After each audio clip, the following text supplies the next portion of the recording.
This is the talk that's coming out of a lot of the Western mainstream media. Putin is unleashing a summer offensive to break Ukraine. His killing machine has been told to deliver a glorious victory at any cost. And here's a direct quote from that. It says, quote, the Ukrainian intelligence believe that Konstantinivka, I probably said that really wrong, and neighboring Pokrovsk will be the center of Russia's summer campaign. There are concerns about northeastern province of Sumy too, where Russia has massed 50,000 troops and is advancing towards the provincial capital in a mirror of Ukraine's own cross-border operation. Maybe we can get into the details of what actually is happening on the front line, because I think this is a big part of what's influencing the narrative war that we are hearing bandied about in the Western mainstream media right now. That's one reason I never read The Economist anymore. What a pile of crap. Well, I mean, glorious victory. It's not just a victory; it's a glorious victory. A shield for the British government. Yeah, but they had to start off with those three words. The Ukrainian intelligence believe. Gee, I wonder where they got that from. Yeah. MI6 wrote it for Ukrainian intelligence. Yeah. You know, people always made fun of me when I said I was a Marine intelligence officer. They went, "Oh, that's sort of inherently contradictory terms there." But you know, when you put Ukrainian intelligence out there, it's like I have a damn PhD. You know, so no offense. I'm being mean now. It's very unprofessional of me. I'm trying to be professional because Colonel Wilkerson is here and he set a high bar with qui vive. So, I mean, in a way, The Economist isn't wrong when they describe the Russian killing machine. It is a killing machine. It's been finely tuned based upon the reality of the battlefield. Russia has brought this war under control, Russian control. And just imagine how difficult that is, you know, because Russia's fought several iterations of this conflict. Its initial engagement had a big political component to drive Ukraine to the negotiating table. That's a completely different kind of warfare. And it succeeded. They got Ukraine to the negotiating table within 6 days of initiating the special military operation. And within a month, they had successfully negotiated an agreement to terminate this conflict on terms favorable to Russia, but also favorable to Ukraine. It was I mean, if you compare and contrast the options Ukraine is facing today in Istanbul with the options they had back in 2022, man, they'd die to have those 2022 options available to them, but they missed that opportunity. But when Ukraine walked away, again, under pressure from the West, Russia transitioned to a second phase, which was basically to take control of Donetsk and Lugansk. To do this, they had to have the land bridge through Kherson and Zaporizhia, but Russia wasn't saying we're going to keep that. What Russia is saying is we're going to sustain this as part of our military campaign to achieve the liberation of Donetsk. And then afterwards, when we retrograde, when we have stable, we will pull back and this Ukrainian territory will be part of Ukraine. The proof in that is that Russia, in their negotiations with Ukraine, said we have no intention of holding on to this land. And as a good faith measure, they began to withdraw. They actively withdrew from around Kiev, Chernihiv, Sumy. They were in the process of withdrawing in Kharkov. 50% of the Russian forces have been pulled back from the front lines in Kharkov as they were preparing to make a withdrawal back to the Lugansk borders. And that was exploited by Ukraine in the West with a $48 billion injection of military aid and assistance, the rebuilding of a Ukrainian military with Western training, and they carried out an offensive. But one of the reasons why the Ukrainians had great success is because the Russians weren't there. 50% of the troops were gone. They weren't prepared to fight a defense. They had to do a mobile withdrawal back to the lines that they were planning on falling back on. And then they brought in a new general, mobilized 300,000. They go into a different mode of fighting. And this mode was to transition to where the Russians can be dictating the outcome. Putin didn't want to have massive casualties. If you take a look at the Battle of Bakhmut, that wasn't the Ministry of Defense. That was a Wagner-driven operation, an anomaly in Russian military thinking, and it resulted in horrific casualties for the Russians in their victory. But that's not the Ministry of Defense's mode of fighting. They want to have a situation where they have more control over the tactical battlefield, where they are imposing their will. They're inflicting heavier casualties on the Ukrainians than they are receiving. But in order to get to that point, they had to absorb the attack of the Ukrainian army rebuilt by NATO. That was the summer 2023 counteroffensive, which Russia dealt with magnificently. But now Russia transitions over to its state where it is today. This requires getting the Ukrainians whittled down to limit their options. You can't allow Ukraine the opportunity to rebuild these massive reserves and pour them in as they want, because that creates an ebb and flow. For the Russians to win, they need to be in control consistently moving in. And so you do this by shaping the battlefield reality so that the Russian tactics, the Russian weapons, the Russian operational procedures produce a predictable outcome every time they apply it. And so the Russians have come up with about a way of fighting war. Their infantry tactics have been totally redone. I spoke to Abdi Aladanov, who is a Chechen lieutenant general. He's in the Russian military. So he's a Russian general, but he's of Chechen origin, a noted combat officer. Because as a Marine, I think in terms of, Fire Team Russia's, squads, operating support platoons, operating company operation, battalion, etc. The Russians have basically broken this war down in what we call 3s and 6s. And 3s is the size of your initial assault team. It goes in, it seizes a very defined piece of terrain, and then it's reinforced by the 6s, and they dig in until they stabilize, and they do it again. 3s and 6s. You don't want to go more than 3 in the assault team because of drone warfare. You present a target, the drones hit, boom. But they go into 3s because now they can support it with fire support, drone support, overlay drone support, and they can evacuate wounded if necessary. It's a very contained kind of warfare. Notice when I'm saying 3s and 6s, I'm not talking about big arrows punching through lines and maneuvering. I'm talking about very controlled, bite-sized operations taking place simultaneously across the battlefield. 3s and 6s all over the place. The Ukrainians responded to 3s and 6s by, again, this was a British concept, to throw drone swarms in. And drone swarms replaced the lack of artillery firepower. So the Ukrainians would hit them with drones. And you saw this in Pokrovsk and in other areas. When the Russians hit the drone storm, it came to an end. The Russian offense stopped cold.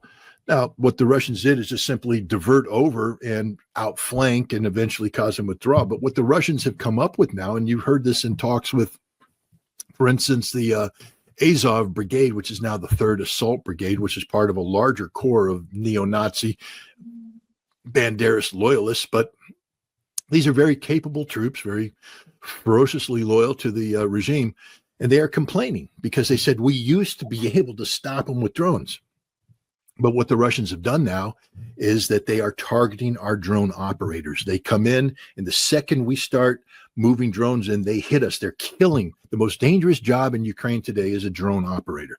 You get killed the moment you go up.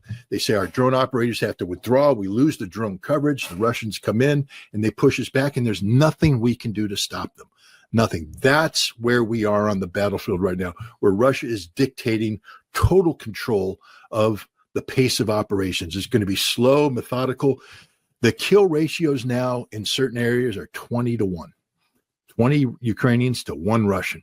And this is in a situation where the 3s and 6s are taking on a defensive position held by 11 to 15 Ukrainians. So you're sitting there going, well, wait a minute, in classic terminology, if I'm attacking 15 Ukrainians, I need a minimum of 45 of my guys, 3-1, maneuver and all that. That's not how it works, because the Russians dominate it, come in with the drones, suppress, and then they come in a carefully directed assault, and they kill all these people or capture them.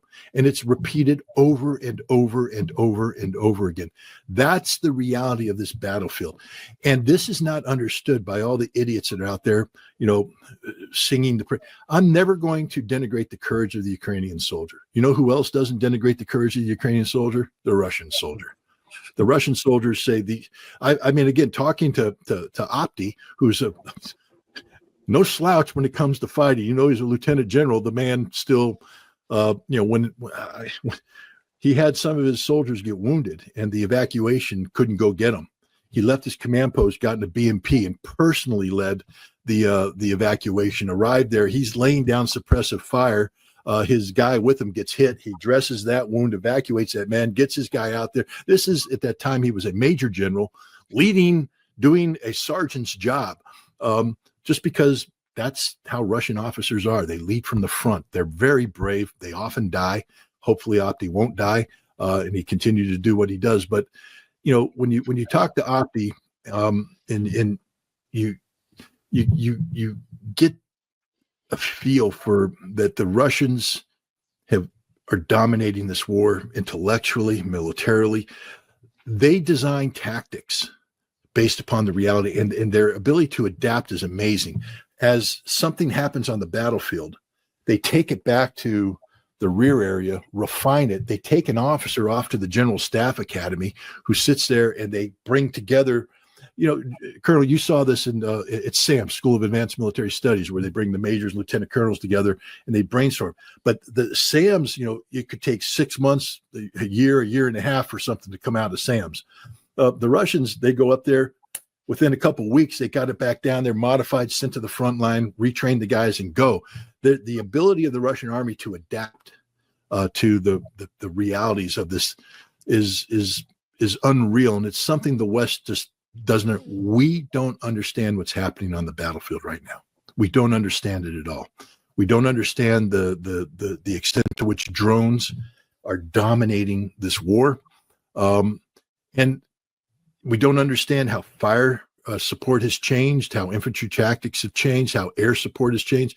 And I'll just leave with this. Another thing that people aren't picking up on, if I ever do write a book about the Russian-Ukrainian conflict, I think I'm going to focus on the suppression of air defense, the Russian campaign to take out the integrated air defense of Ukraine, because it's been one of the most remarkable, underreported campaigns out there, because it's not a Ukrainian integrated air defense. It's a NATO integrated air defense. This is the best that NATO could do, and Russia cracked it like a rotten walnut. And I can guarantee you that if Russia could crack that, first of all, understand this, that the NATO air defense that was layered over into Ukraine is not doctrinal. Why? Because NATO never planned on having that concentration of air defense. They were never like, this much has to be put in there. They had to rewrite their doctrine to get air defense compressed like this. And the Russians beat them, whipped them, destroyed them. Well, let me just throw something into that, because it's so pertinent. We're getting ready, Danny, to spend $2 to $3 trillion on legacy systems that experience utterly defies and refutes. You're talking about Golden Dome. Well, I'm talking about that, but I'm also talking about the bomber, the manned bomber. I'm talking about two manned fighters. It's absurd. One thing also about cracking these air defenses too. I mean, in one day alone, Kiev was hit with 315 drone strikes and 7 missile strikes on a random day in Kiev. And out of that, I think one civilian perhaps was killed. One, maybe. I mean, it was spread out across a few places. There were about 3 spread out across a few places. So wherever you want to react to what Scott said, as well as this development, because I think it does show not only just how much Russia has cracked these air defenses, but how precisely they've cracked them. The only thing I would add to it, I can't add much to what Scott said, but I would add, in addition to how stupid we are in terms of the money we're going to spend, and even in Hegseth's new initiative to go out to Anduril and Palantir and others, it's the same stupidity, because they're looking at the same kind of legacy systems just with new technology, which is nuts. But the other thing I would say too is that what this probably means ultimately, as we were saying before at the ether level, is that we need to get this thing stopped, and we need to get it stopped through the President of the United States, no matter how incompetent he might be to that stoppage. We don't need any more of this. We're gonna let it get out of hand, and it reminds me too much of what we're doing in the Levant and Gaza, what happened this morning with the conversation that supposedly happened between Trump and Netanyahu, where Netanyahu guaranteed him that he was willing to accept 3.67% enrichment by the Iranians, and that he wouldn't attack. This is all nonsense in my view. That's all propaganda from Netanyahu. I don't even know if it's a legitimate description of the phone call. But we're really waltzing around some very dangerous situations in the world right now. And we need to get at least one of them shut down, if not all of them shut down simultaneously. Otherwise, we're in trouble. We're in trouble. And at the same time, as I was trying to indicate with the money we're going to spend on these idiotic schemes, which just reward the military industrial contractors, we are bankrupt. We are bankrupt, and we just won't admit it to ourselves. Well, one of the things I'll say about the air defense issue, and that is, I personally, I had my suspicions about the state of air defense, NATO state of air defense and worldwide about the direction it was going. I recall some years ago at Fox, I was talking to some guy that was there to talk about, missile defense. And he was the head of like the U.S. Physicists Society or something. And he made it very simple. He just said, Garland, it's very, very simple. We just throw up so many missiles that you can't shoot them down. We just put a bunch of dummies. I fire. I don't care what you got for some Golden Dome. Back then it was missile defense. If I fire 1,000 missiles, 2,000, 3,000, 80% of them are dummies. You're not going to be able to stop it. That's the bottom line. Well, what we saw where I think the world learned a lot was the Iranian missile attack wasn't really an attack, a demonstration, shall we say, on Israel, where they just threw so many missiles and dummies and drones and all that stuff up that they overwhelmed an air defense. And that's where we are. And I think the U.S. isn't acknowledging that reality. As we say, you better do this, Iran, or else. Well, the reality is there is no or else, because if we say we're going to attack Iran, we have no guarantee that their air defense system, which is fairly elaborate, and it seems to have been beefed up by the Russians, may very well be able to repel an attack that we undertake against them anyway. Secondly, if they want to hit us, all they got to do is overwhelm all of our systems all throughout the region, and they can easily be defeated. So we're still pretending that we have this air superiority, pretending that we can attack Iran, pretending that we can stand up in the Pacific region, that we can actually fight China on their borders when we can't, when we've just been shamed by Yemen. So our government is living in this false military paradigm where we still have the capability to launch attacks against even, I wouldn't call them peer opponents, but fairly strong even weak opponents. We can't attack anybody. We don't need to get in a fight with anyone. And the only thing we're going to do is if we start punching against someone out here who has drones and missiles, is get ourselves humiliated once and for all. And hopefully it doesn't go really, really bad because, of course, our leaders are probably to some extent nuclear prone. And as soon as we punch somebody and they smack the daylights out of us, they're going to start screaming, let's send nukes. And that then, regardless of what happens, that ends the U.S. empire. That ends the U.S. as the project that it once was. So it's a very dangerous situation. But there is a reality that our leaders will not accept when it comes to how air defense has changed the military paradigm worldwide. I was just going to say that's my greatest fear, is that we're going to get into something conventional. We're going to lose so badly.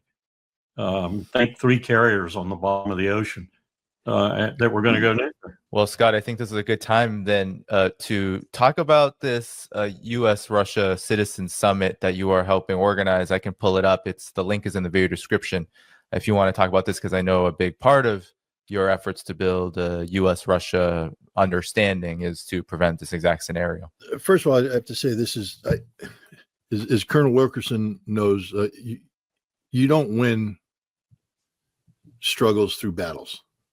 You have to have a campaign. The campaign has to be linked to strategic objectives. And we've outlined some pretty difficult problems here. To me, one of the greatest problems that we face when it comes to U.S.-Russian relations is the expiration of New START Treaty in February, the lunacy of Golden Dome, and the instability that those two things will bring together. But how do you get to that as a citizen? Because otherwise we just allow ourselves to be taken hostage by policymakers who don't give a damn what we think, and oftentimes formulate policy in a vacuum of politically driven stupidity, such as Golden Dome. I mean, it won't work, it can't work, but we're going to spend billions proving that point. But how do you get the citizens engaged? Because it's important that the citizens engage. I do believe when we speak of American democracy in the bottom-up approach, meaning that we, the people, have a voice and we can make this voice resonate, and that voice can achieve change if it's focused properly. Right now in the United States, the average American is infected, and they didn't mean to be, but they have been infected just because of the way our society is structured, with Russophobia. I mean, just think about it for a second. All the Hollywood movies that you watch, how are the Russians presented? As intelligent, wonderful people, cultured, or, some guy with a fur hat and, beer. I am a Russian. I drink vodka. I wrestle bears. I am very, very bad man. And, we view them as dangerous. And the Russian women, of course, have wonderful accents, very beautiful, but they're trying to, to put a knife in our back. This is how we've been conditioned, so that we fear Russia. We have an inherent fear for Russia. And from that fear, our government exploits us, and they put out policies that address this fear. That fear is derived from ignorance. I have found that one of the best tools for overcoming ignorance is direct dialogue. If I have a problem with my neighbor, rather than me sitting here going on social media and posting that problem and him responding or her responding, hypothetically, I don't do this, but I'm just saying, the best way to overcome that problem is to go have a conversation face to face. Hey, this is me. This is you. How you doing? Let's have a beer. Let's have a Diet Coke. Let's talk this thing out. We learn about each other, and misconceptions, misperceptions we had disappears. We realize we have a lot more in common than we have not in common. I think that's what we need to do with the Russian people. In 1985, Phil Donahue, the great Phil Donahue, great and late Phil Donahue, together with a man named Vladimir Posner, put together something they called the Space Bridge. They called it Space Bridge because the connectivity was through satellite telephones, a new technology back then. And it was a citizen summit, a Russian-U.S. citizen summit. And it allowed American citizens sitting in Seattle, Washington, to communicate with Russian civilians sitting in St. Petersburg. And they asked each other questions. They had a dialogue, and they began to realize that they're the same people. They're human beings, that they care about the same things. They laugh at the same jokes. They cry at the same, emotional triggers. They care. They want to live. And this initial space bridge then triggered others that helped create the environment that led to the lowering of the Iron Curtain and the normalizing of relations between the United States and the Soviet Union, and then later Russia. Now, our politicians fumbled this opportunity, and today we're faced with a new Cold War looming. And do we trust the dialogue that's taking place between our government and the Russians? And I say no. The American people, our job isn't to trust the government at all. Our job is to hold the government accountable for what it does in our name. I think we need to set an example.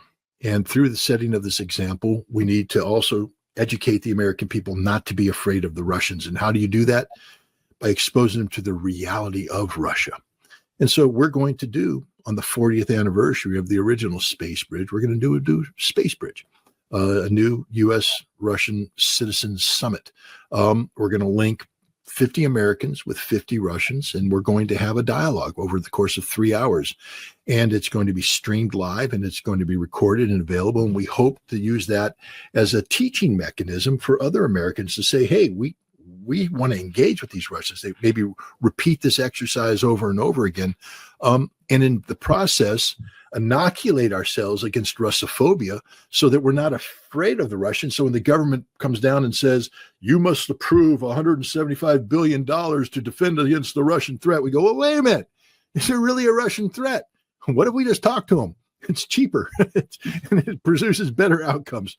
And so that's what we're trying to do here. Some people might call me naive, and you know what? It may be naive. But I also view it as the beginning of a process, a campaign that will, because if I can get the American people to accept the premise that we can live in peace with the Russians, then I could get them to accept the premise that we don't need Star Wars, we don't need Golden Dome, we don't need new missiles, that we need to engage in arms control related dialogue. When was the last time you heard anybody talk about arms control in the Trump administration anywhere? It's just not part of the national lexicon. It used to be everything. Back when I was a young buck, that's what I cut my teeth on. I didn't mean to. I joined the Marine Corps to close with and destroy, but next thing I know, they got me in the middle of the Soviet Union, engaged in arms control verification. And I fell in love with it because it was good. It brought about a nice result. It's made the world a safer place. And I became a believer in these arms control treaty vehicles. We're about to watch the last remaining one expire, and there's nothing to replace it. The treaty that I implemented that I believe saved the world from destruction, the Intermediate Nuclear Forces Treaty, is no more. And the weapon systems that we once got rid of are now threatening to come back and bring the world close to, the kind of danger that prompted us to get rid of them to begin with. But the campaign can only be waged if you have a solid foundation upon which to build the campaign. And I believe that we need a foundation of support from the American people that's predicated on a willingness to engage with the Russians responsibly, people to people. And that's what this Citizens Summit is all about. It'll be on June 18th in Kingston, New York. It's a ticketed event because we don't have the budgets. We tried to go to New York City and look at getting a theater that could hold a couple hundred people. And I think that the low end budget was $120,000. And I went, yeah, that's like orders of magnitude above my budget right now. So we downsized, but it doesn't mean it's a lack of quality. The event is held at Gerald Celante's wonderful Mohican Market. We've converted it into what we call the American Cafe. So when the Russians look in, they're going to see a slice of Americana. This isn't going to be Hollywood. Thank God. I think LA's under fire right now. It's not going to be New York City. Too expensive. This is going to be America, and we're going to be staffing it with Americans, the average working class Americans from all walks of life. And that's what the Russians are going to see, the good, the bad, whatever. It's going to be the real America. And I hope we get to see the real Russia, and we get to, drop all pretense. This is who we are. This is what we're about. And have a meaningful dialogue. It's a wonderful opportunity. And thankfully Garland, you've spoken about this in the past, and Danny, we've talked about it, and Larry, we've done the same thing. I apologize, sir, Colonel Wilkerson. God, who am I to call Colonel Wilkerson? No, I know. I let my guard down. my former mentors looking up at him, going, God, I can't say what he's going to say, but Ritter, don't you ever get familiar with a colonel again. But it's just in my training. But the point is, we're talking about the importance of alternative media. This isn't going to be covered by mainstream media. They would never touch this. In fact, the Russians initially tried. I mean, it's amazing. They reached out to all the mainstream media, and they either got a stead, no way are we going to do this, or just no response. So they were concerned about this alternative media approach. But what I tried to tell them is that we have this family of podcast idea. I mean, last year we could do events that would end up getting 3 to 5 million views, and the potential for even more. That's outperforming much of the mainstream media alternatives out there. So even though this is a smaller venue, I think we're going to crack into the American audience. I think we're going to get a good audience. I think we have the chance of succeeding. And so I'm excited about this opportunity. And I have some friends that I communicate with who are very interested in this conflict, who are depressed right now, because how could you not be depressed after listening to some of the stuff that we were throwing out there earlier? This is a very dangerous situation. And there's so many people that listen to this harsh reality we put out there that just get overwhelmed with depression and say, it's just hopeless. It's hopeless. And so the Citizens Summit also injects, I think, a positive vibe to bring some hope that there is a potential pathway out of there. And I like to wake up in the morning and not just say I'm here to confront problems, but I'm here to solve problems. And I think the Citizens Summit is one part of a solution to the complex problems we face today. But thanks for allowing me to talk about it, Danny. I really appreciate it. Everyone can find the link to the U.S. Citizen Summit in the video description below after the show. And you can also find Scott is now on YouTube again, so you can find his YouTube channel too. Today was the first post. We'll see how long YouTube allows me to stay up. But I'll just can I make one last pitch? Okay, sure. As I said, the New York City video is $120,000. We couldn't afford it. We initiated something based upon the budget that we had. I can already tell you that the actual expenses are going to be 2 or 3 times greater than the initial thing. Now, I'm not talking 6 digits, but I am talking, a couple $1,000s that we need to raise. We're not charging any money for people to come to this thing, but there is a donation button in this thing, and if people can see fit to donate, it would be greatly appreciated. It doesn't go into my pocket. What I can guarantee is that if I don't get the donations, it comes out of my pocket because I have personally committed to making this succeed. And if you want Scott Ritter to be married to Mrs. Ritter for a significant period of time, help me save my marriage, because I have committed myself to something that financially, anyways, if you believe in peace, you want to make this work, and you want to save my marriage, donate.